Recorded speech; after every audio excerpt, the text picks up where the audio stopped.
ये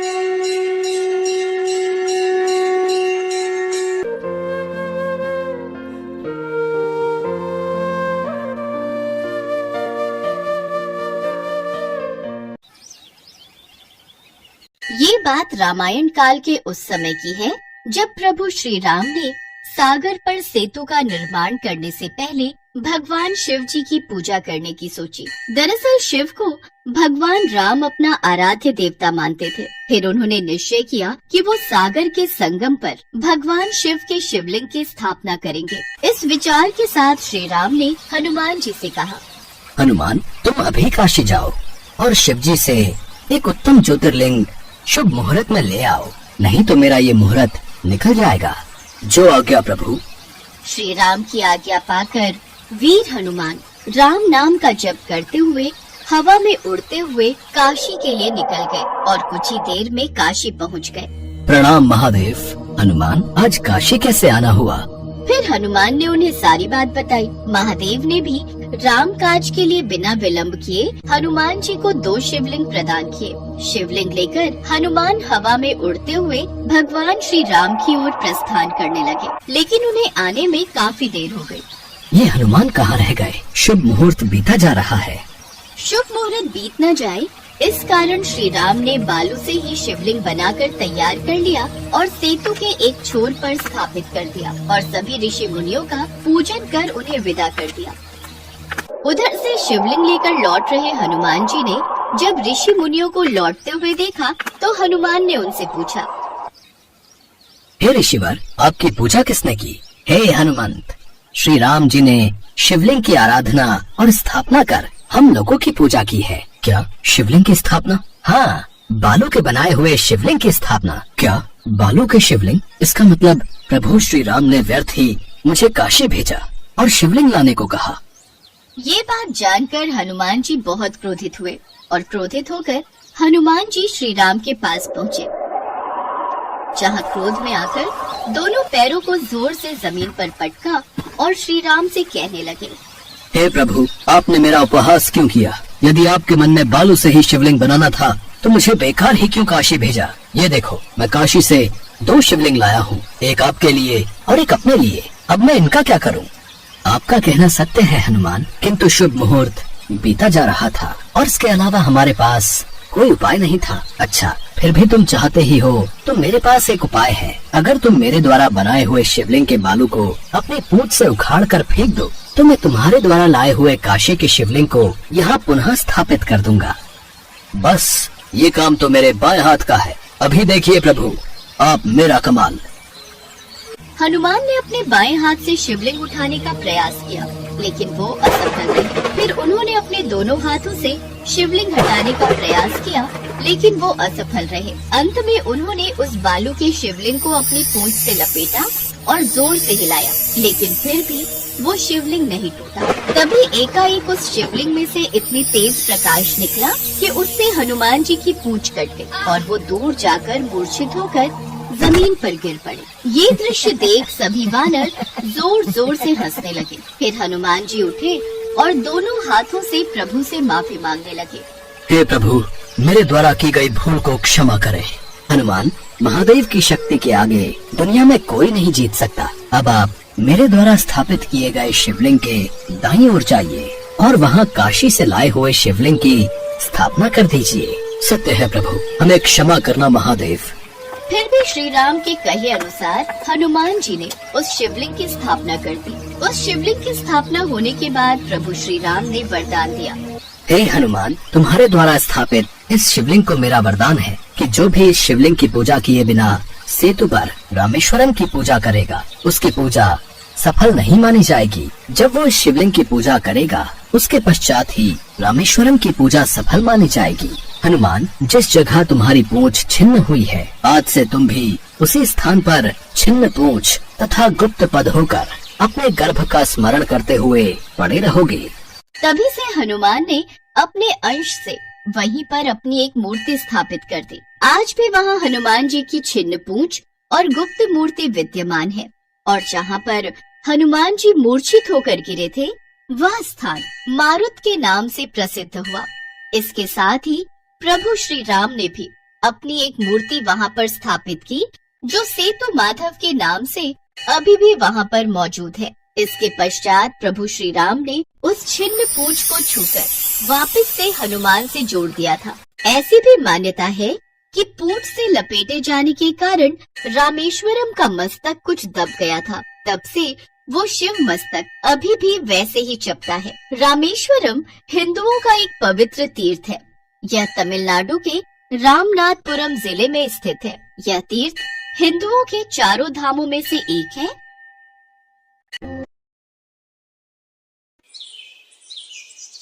जय बजरंगबली, आपकी सदा ही जय हो। हनुमान जी, आप सदैव अपना आशीर्वाद मेरे सर पर बनाए रखना। आपका नाम लेकर ही मैं अपना पानी पूरी का ठेला शुरू करता हूँ। आप मुझ पर अपनी कृपा यूं ही बनाए रखना। आओ आओ, बढ़िया ताजी स्वादिष्ट चटपटी पानी पूरी खाओ। ऐसी पानी पूरी आज तक नहीं खाई होगी। 10 रुपए में 20 पानी पूरी, सस्ती और खस्ता भी। आओ आओ। पानी पूरी का ठेला, लच्छू पानी पूरी वाला। मेरे ठेले के सामने एक नया ठेला लग गया। भोला पिछले कई सालों से पानीपुरी का ठेला चला रहा था। वो हनुमान जी का परम भक्त था और रोजाना हनुमान मंदिर में दर्शन करते हुए वो अपना ठेला लेकर काम पर जाता था। भोला ने अपने ठेले पर भी हनुमान जी की एक फोटो लगा रखी थी, जिस पर वो रोजाना पानीपुरी शुरू करने से पहले हनुमान जी को पानीपुरी का भोग लगाता था। भोला को ऐसा करते देख सामने नया ठेला लगाने वाला लच्छू जोर जोर से हंसने लगता है। ऐसा तो भाई पहली बार देखा है? हनुमान जी पानी पूरी खाते हैं। कैसे बेवकूफ लोग हैं जो भगवान को पानी पूरी खिलाते हैं। देखो भैया, तुम यहाँ नए आए हो इसीलिए अपनी हद में रहो। मेरा मजाक उड़ाने की कोई जरूरत नहीं है। अपने काम से काम रखो। मैं तुम्हें कुछ नहीं कह रहा। इसका मतलब ये नहीं कि तुम मुझे कुछ भी बोलते जाओगे। ऐसा है, अब यहाँ मैं आ गया हूँ। अब मेरा पानी पूरी का ठेला ज्यादा चलने वाला है। तुझे तो मैं कुछ ही दिन में यहाँ से तेरे हनुमान जी के साथ गायब कर दूंगा, समझा? लच्छू बदमाश टाइप का आदमी था। उसके कई बदमाश दोस्त थे जो खाली समय में उसके ठेले पर आकर मौज मस्ती करते थे। लच्छू जो पानी पूरी बनाता था उसका तरीका बहुत ही गंदा था। ये बात किसी को भी पता नहीं थी। ये काम वो चोरी छुपे करता था। भोला अपनी पत्नी ममता को इस बारे में बताता रहता था। ममता, तुम नहीं जानती हो, वो नया पानी पूरी वाला लच्छू बहुत ही गंदा इंसान है। वो ग्राहकों को गंदे पानी और पुराने मसालों से बनी पानी पूरी खिलाता है। ये बात कोई ग्राहक नहीं समझता। सबको बस सस्ता दिखता है।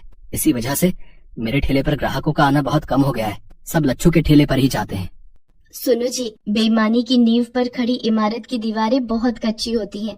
देखना, ये लच्छू ज्यादा दिन टिक नहीं पाएगा। और आप तो अपने हनुमान जी पर विश्वास रखते हो ना, तो अपनी सारी चिंता छोड़ दो। भोला हनुमान जी का ध्यान करके सो जाता है।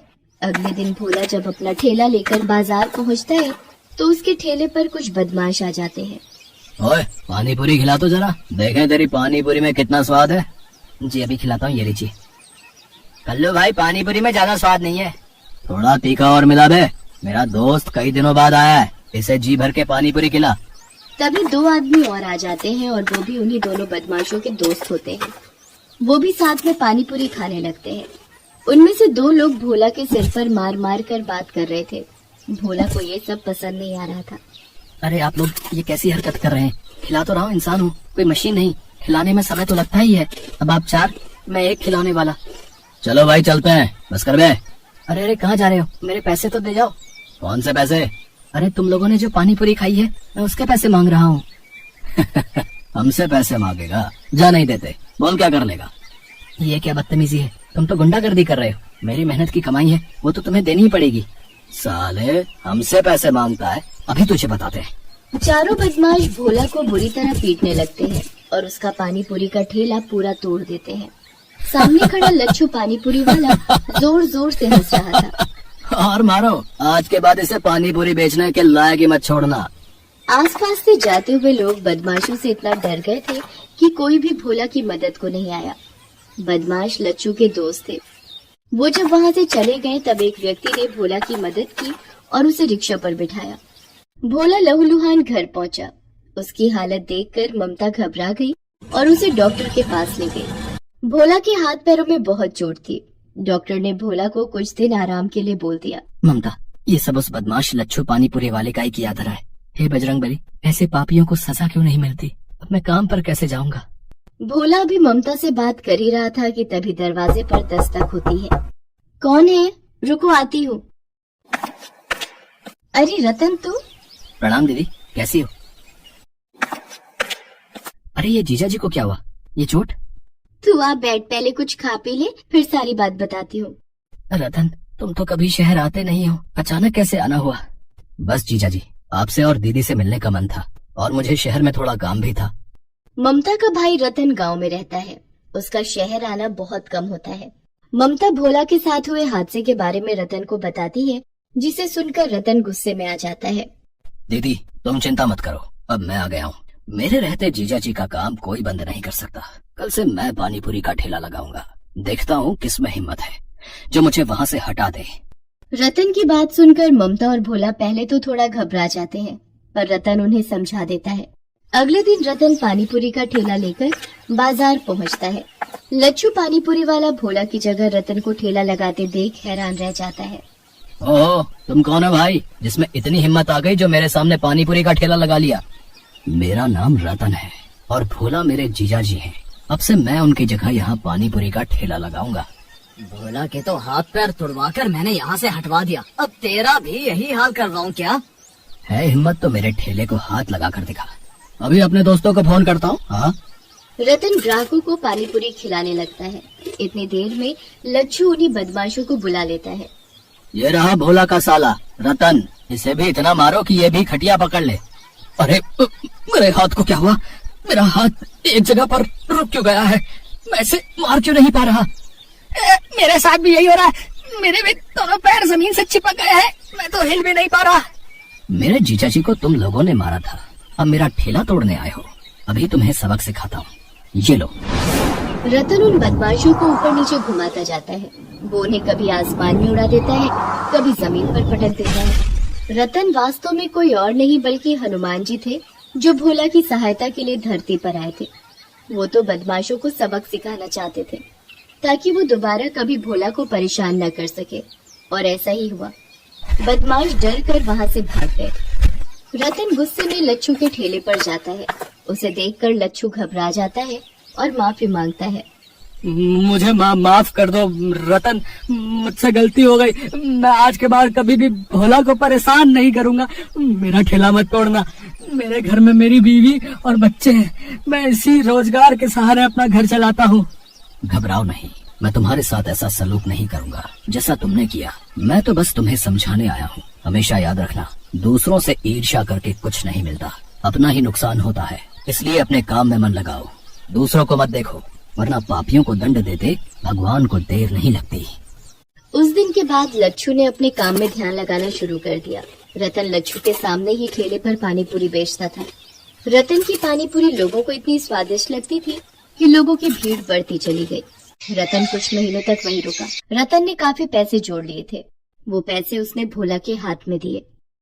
जीजा जी, ये पानीपुरी की कमाई के रुपए हैं। अब आप इन रुपयों से अपनी एक दुकान और मकान खरीद सकते हो। मैं कल सुबह ही गांव वापस चला जाऊंगा। आपकी तबीयत में भी अब सुधार है और मेरा काम भी यहाँ पूरा हो चुका है। रतन, तुमने सचमुच मेरी बहुत मदद की है, मानो हनुमान जी ने तुम्हें मेरी सहायता के लिए भेज दिया हो। भोला की बातों को सुनकर रतन मुस्कुरा देता है। इतनी देर में ममता को एक फोन आता है। हेलो दीदी, कैसी हो? पता चला जीजा जी का एक्सीडेंट हो गया था। मैं कल सुबह माँ के साथ उन्हें देखने आ रहा हूँ। ठीक है, मैंने सोचा मैं तुम्हें बता दूं। अगर फोन पर रतन है तो सुनो जी, ये कौन है? ममता को घबराता देख हनुमान जी अपने असली रूप में आ जाते हैं। उन्हें सामने खड़ा देख भोला और ममता दोनों की आंखों में आंसू आ जाते हैं। प्रभु, आप मेरी मदद को आए। आपकी महिमा अपरंपार है प्रभु। भोला, तुम्हें तो पता ही है, जब भी कोई भक्त सच्चे हृदय से मेरी पूजा और उपासना करता है, मैं उसकी मदद के लिए अवश्य आता हूँ। तुम मेरे सच्चे भक्त हो। हमेशा ऐसे ही ईमानदारी और मेहनत से काम करते रहना। मेरा आशीर्वाद सदैव तुम्हारे साथ है। इतना कहकर हनुमान जी अंदर ध्यान हो गए। भोला ने उन रुपयों से एक दुकान और एक मकान खरीद लिया और अपनी पत्नी ममता के साथ खुशी खुशी जीवन बिताने लगा।